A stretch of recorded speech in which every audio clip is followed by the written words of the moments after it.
Jesteśmy już na łódce, trzeba było kawałek tutaj popłynąć Zodiakiem, pontonem z silnikiem, żeby się tutaj dostać, no ale już dotarliśmy z brzegu.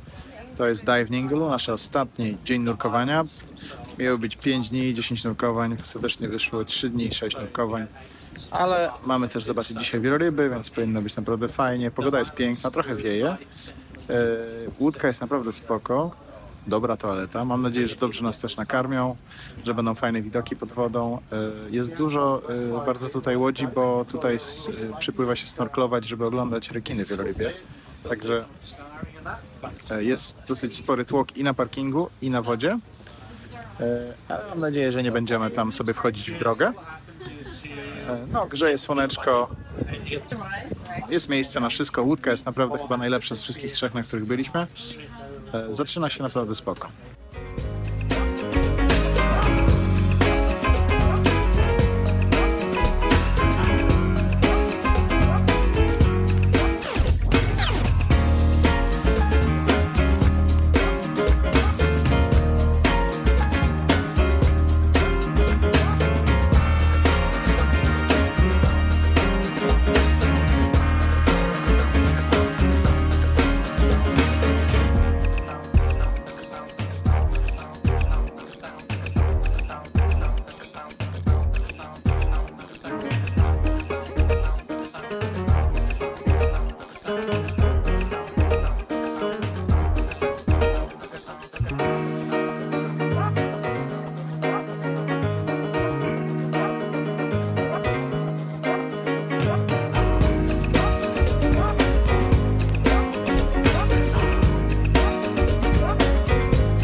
Łódka była bardzo fajna.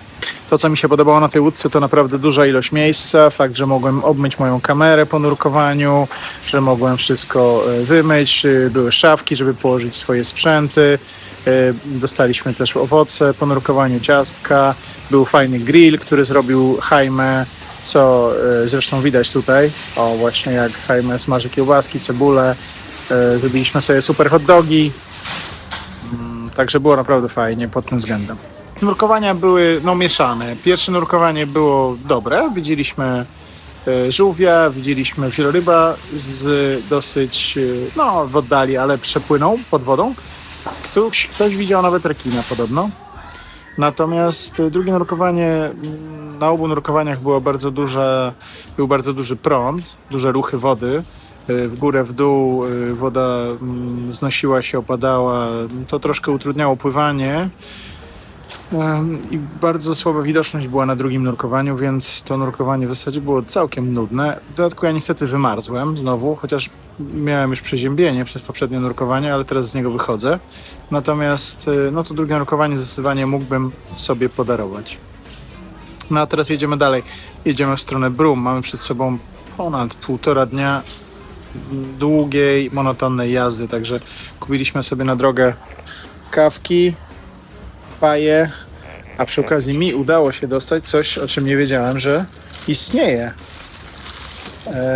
Otóż mam tutaj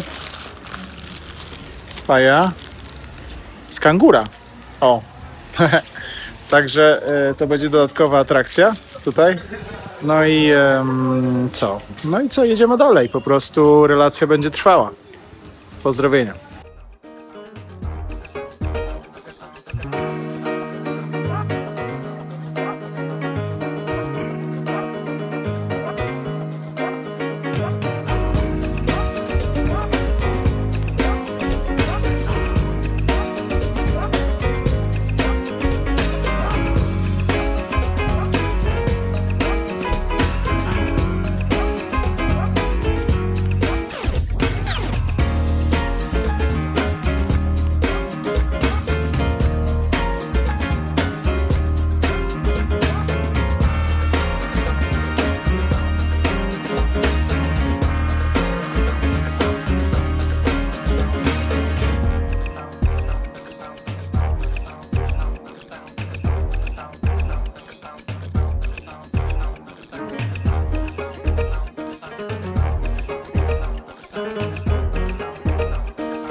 Przejeżdżaliśmy właśnie przez coś w rodzaju pożaru buszu. Paliły się krzaki po obu stronach drogi, było dużo dymu, ale nie było żadnych ostrzeżeń, żadnych blokad, więc wygląda na to, że takie pożary to jest kwestia normalna tutaj w tych terenach. Więc no, pojechaliśmy po prostu dalej, ale śmierdzi teraz w całej kabinie.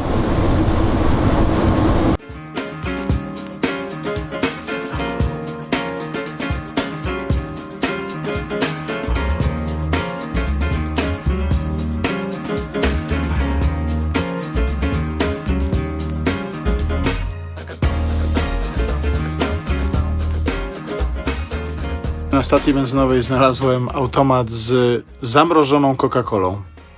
Nie wiem, jak to działa. Nie odważyłem się spróbować, ale była bardzo tania. Nie wiem, czy to są takie lody Coca-Colowe. No, powiem wam, że już po 5 godzinach jazdy to już mózg się lasuje. Już nie jesteś w stanie podjąć żadnej sensownej decyzji, ani bezsensownej. Ogólnie, tak jak mówiłem, jak tylko się ma wodę, to trzeba ją brać i benzynę tak samo. Także bierzemy wodę, bo woda jest tu za darmo, a na przykład w Coral Bay musieliśmy za nią całkiem sporo płacić. Więc no 20 centów za litr. Także bierzemy tu wodę, bo mamy BP i za darmożkę. No już prawie jesteśmy w Broome, teraz napełniamy bak. Trzeba tutaj zapłacić. Jechaliśmy przez ostatnie parę kilometrów już na takiej piszczącej rezerwie, bo trochę przyskąpiłem na poprzedniej stacji benzynowej i wziąłem tylko tyle, bo tam było drożej. Wziąłem tylko tyle, żeby nam starczyło do kolejnej. Do kolejnej było 300 km. No ale jesteśmy już prawie w Broome i tankujemy. Christian trochę się zestresował, ale już jest ok. Ogólnie tu właśnie są takie dystanse niestety między różnymi stacjami. To jest też taka stacja już w pobliżu miasta Broome, więc już tu jest więcej cywilizacji, ale naprawdę uwierzcie mi, tutaj nawet nie jesteśmy w interiorze, tylko na wybrzeżu. To jest tak zwana Wielka Północna autostrada, Wielka Północna Droga, Great Northern Highway, i nadal po prostu stacje lub jakieś zajazdy trafiają się co kilkaset kilometrów. Także naprawdę trzeba uważać, ile się tankuje, trzeba wziąć na zapas, trzeba brać kiedy jest. A tak to po prostu się jedzie przez burz I to jest burz, burz, burz, burz, burz, burz, burz, burz, burz, burz, burz, burz, burz i niedużo się zmienia w tym buszu, także ogólnie jest burz, burz. Jeśli jeszcze tego nie mówiłem, to jest tu dużo, dużo, dużo buszu. O, właśnie tak to wygląda. A ja właśnie konsumuję mojego kupionego jeszcze w Exmouth paja z kangura.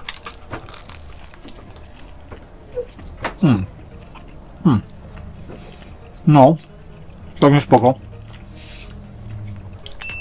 Nie czuć, że to kangur, ale dobre.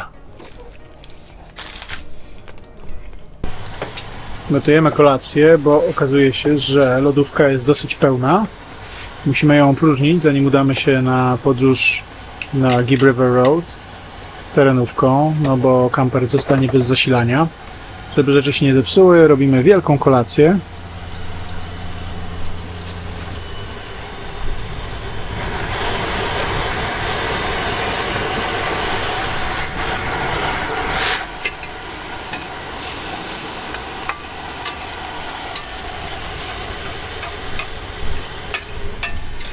A gdzie ją robimy, proszę Państwa? No otóż na parkingu. Nie byle jakim parkingu. No na parkingu.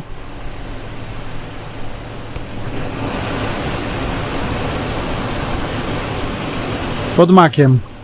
Także jest tu pełne gotowanie na parkingu pod McDonald'sem.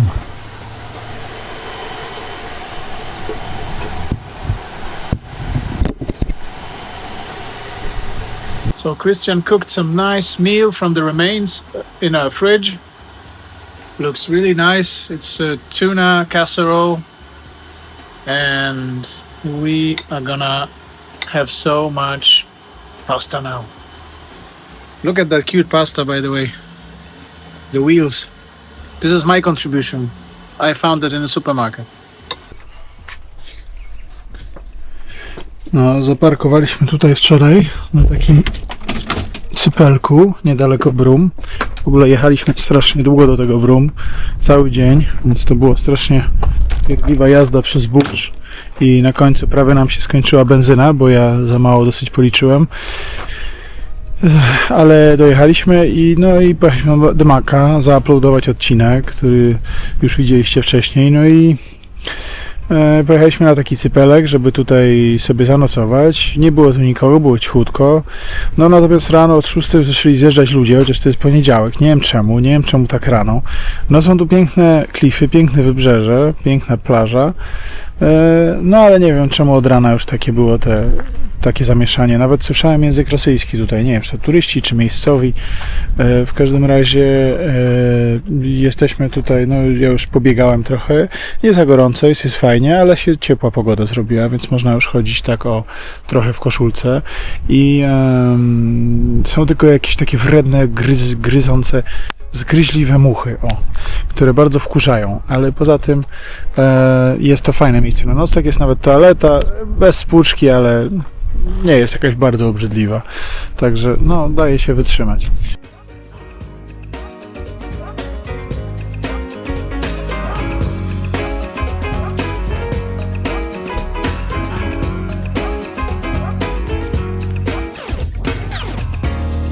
Zorientowałem się, że zapomniałem Wam jeszcze w naszym kamperze pokazać toaletę. Najważniejszy pokój, no i prysznic. Wszystko w jednym.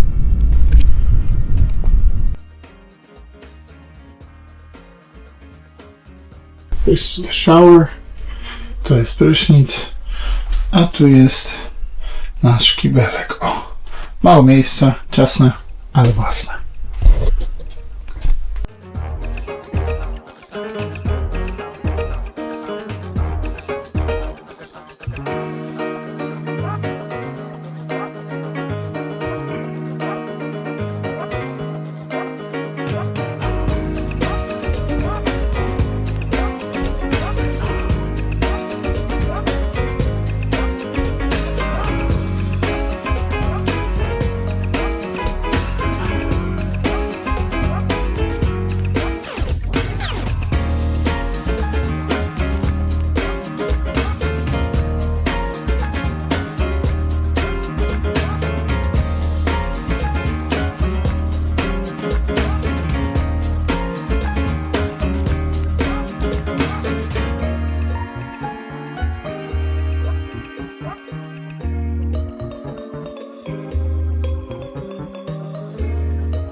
Jedna super ciekawa rzecz na dzisiaj.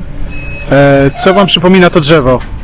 Bo mi od razu przypomniało baobaba, których jest pełno na Madagaskarze i których jest trochę też w RPA, ale głównie na Madagaskarze. No więc okazuje się, wiecie pewnie, że Madagaskar przed wieloma laty odłączył się tutaj od tego kontynentu, który stał się Australią i podryfował sobie stronę Afryki. Więc te drzewa, wyobraźcie sobie, to nie są baobaby, ale są spokrewnione z nimi. To się nazywa boab. Nie baobab, tylko boab. I w Australii jest jeden gatunek tego. On jest bardzo blisko spokrewniony z baobabem. I ten gatunek jest szczególnie spotykany w północno-zachodniej Australii.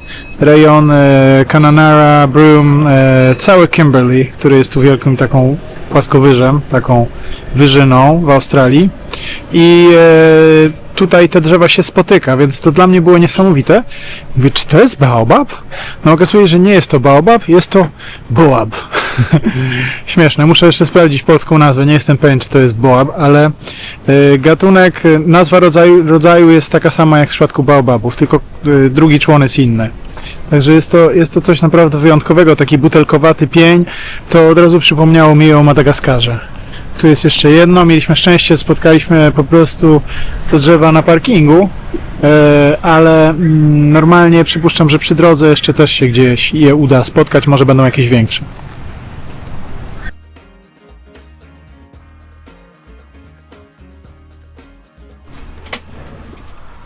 No dzisiaj chodzimy sobie po Broome, mamy wolny dzień, spędzamy troszkę czasu, robiliśmy sobie pranie, poszliśmy na chwilę na takie molo, które tutaj jest, obejrzeliśmy jakiś... Na molo poszliśmy, ładne, obejrzeliśmy taki pomnik poświęcony ofiarom bombardowania japońskiego w czasie II wojny światowej. O, całkiem sympatyczne małe miasteczko, sklepy są, pralnia jest wszystko czego potrzeba, jest wszystko to czego nie będziemy mieli przez następne 5 dni na pustyni, na Gibb River Road, na którą się wybieramy już jutro terenówką. A o tym opowiemy wam później.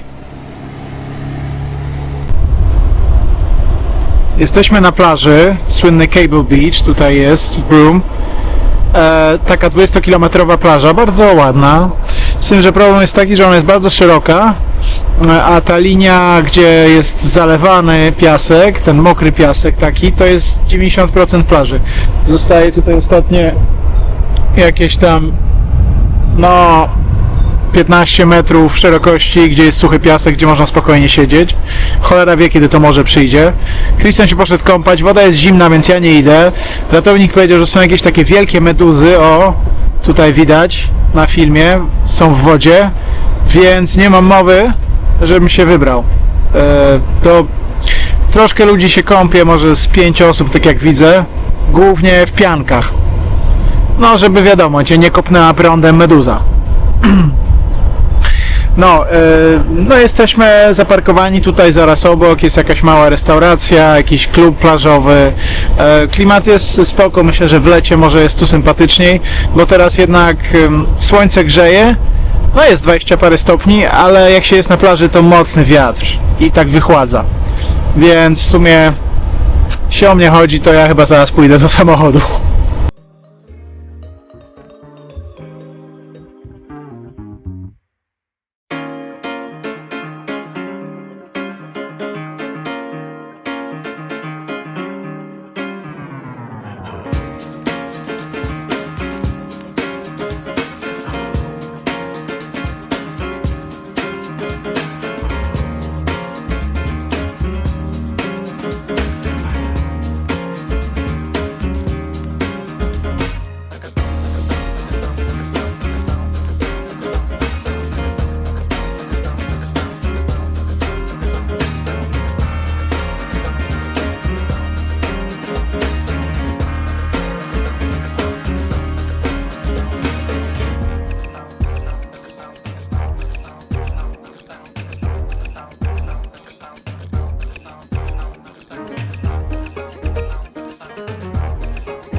Ale to jest zabawne, że taka ogromna plaża, no nadal nie pozwalają na psy.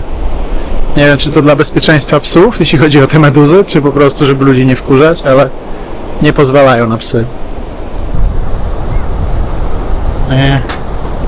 Nie będę tego ścierwa dotykał, trochę strach.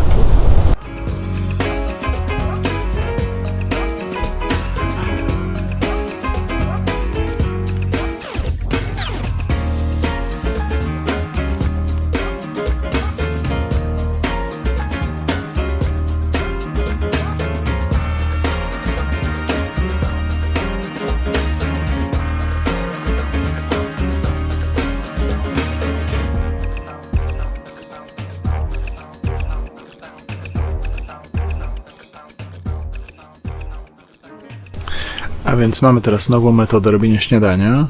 Podjeżdżamy pod kawiarnię, w której jest dobra kawa. Robimy sobie śniadanko na ich parkingu. O, i potem wchodzimy i zamawiamy 2 dobre kawy. Zamiast pić rozpuszczalną Nescafé z wodą gotowaną z czajnika, tak jak ja to robiłem. Ten mój tutaj towarzysz podróży odmawia picia tego. No ja piję, no bo jest to jakaś kawa, ale faktycznie ten układ jest lepszy, jeśli się ma taką kawiarnię, oczywiście. Teraz przez następne 5 dni takiej kawiarni nie będziemy mieli, no ale o tym opowiem za chwilę. Tu jeszcze chciałem pokazać. O, właśnie tutaj słychać, jak jest włączona zapalarka od gazu. I chciałem tutaj pokazać, jak wyglądają nasza konsola.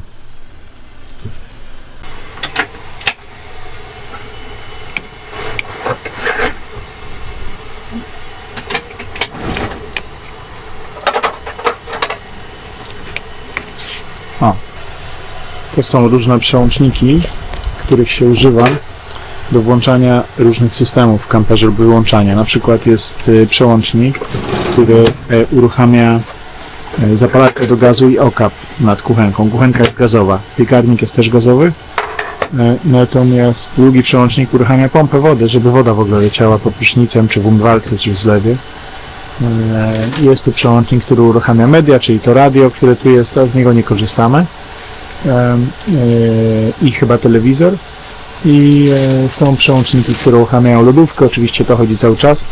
Więc te systemy, takie jak lodówka, pompa do wody, gaz, zapalarka do gazu, okap, one chodzą cały czas na baterii tutaj, która jest w naszym systemie, w naszym pomieszczeniu mieszkalnym.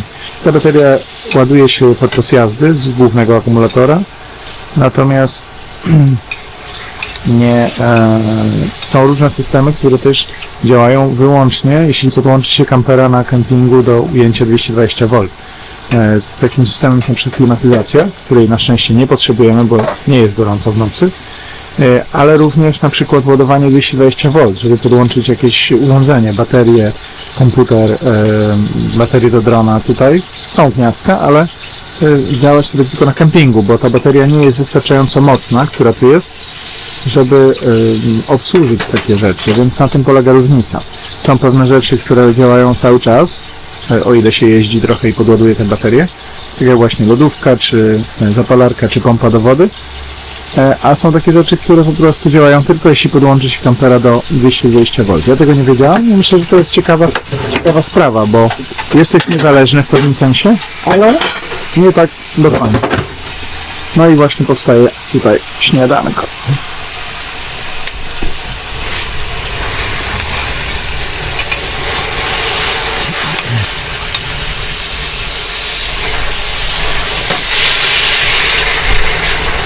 So what's for breakfast today? Leftover stuff. Exactly.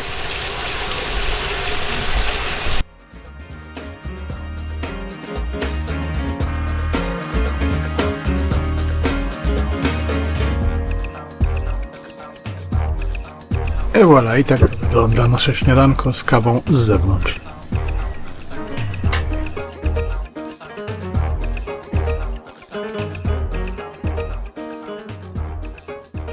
Tu właśnie zaraz wam pokażę, jak Christian napełnia wodę. Jesteśmy na stacji, daje nam darmową wodę, no i napełniamy. They remove the thread. They remove the thread? Yeah. So that people cannot do what we are doing currently. So you have to hold it. Yeah. Okay, let me change you, okay? Then what? I'll take over.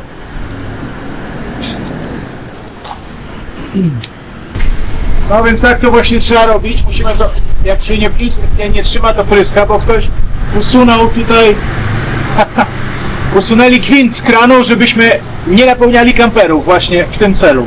No ale jak się trochę potrzyma, to można tę wodę uzyskać. Very strong. We will be very strong after this trip. Okay. A więc już tłumaczę, o co w tym wszystkim chodzi. Więc wybieramy się na 5 dni na wyprawę po słynnej Gibb River Road. To jest jedna z takich najbardziej znanych terenowych dróg w Australii. I Gibb River Road ma ponad 600 km długości, biegnie mniej więcej od Derby do Warman Roadhouse i tam no to są takie dosyć spartańskie warunki. Jest słaby zasięg komórkowy, stacje benzynowe bardzo rzadko, jedzie się po żwirze, można jechać dosyć szybko podobno i trzeba spać albo w jakichś zajazdach, które są drogie, albo na kempingach, co my będziemy robić. Niestety ta droga wymaga napędu na 4 koła, chociaż może nasz kamper by dał radę, ale nie chcemy ryzykować, bo ubezpieczenie by tego nie objęło, więc wzięliśmy taką ładną Toyotę Fortuner, która będzie nam służyć za dom przez następne parę dni. Być może jeden z nas będzie spał w bagażniku, drugi w namiocie. Mamy kampingi. Mamy na koniec jedną noc w takim zajeździe, na koniec tej drogi. No i potem będziemy jeszcze zwiedzać Park Narodowy Purnululu, żeby zobaczyć słynne góry Bangles. Więc teraz przez następne parę dni będziemy mieli troszkę gorszy zasięg, prawdopodobnie, jeśli w ogóle. Ograniczony dostęp do prądu, no będzie bardziej spartańsko. Myślę, że ja zastanawiam się, jak to będzie. Ja długo chciałem zrobić tę trasę. Christian dał się namówić, więc nie muszę robić tego sam. No i myślę, że będzie naprawdę spoko. Pogoda jest coraz lepsza, poprawia się, jest coraz więcej słońca, więc mamy nadzieję na trochę opalania, trochę fajnych kanionów, trochę wąwozów, widoków. Mam nadzieję, zero krokodyli. Tak to się przedstawia, proszę Państwa. Christian właśnie zaparkował nasz domek na parkingu na lotnisku. No i teraz idziemy na prawdziwą przygodę. Sorry. Czeka nas teraz prawdziwa przygoda na drodze Gibb River Road. Także zapraszamy.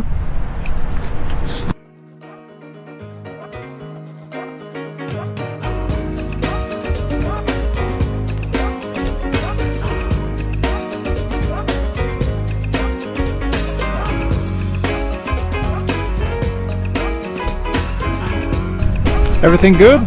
Yeah. Are you ready? I'm ready. Bist du fertig? Ja.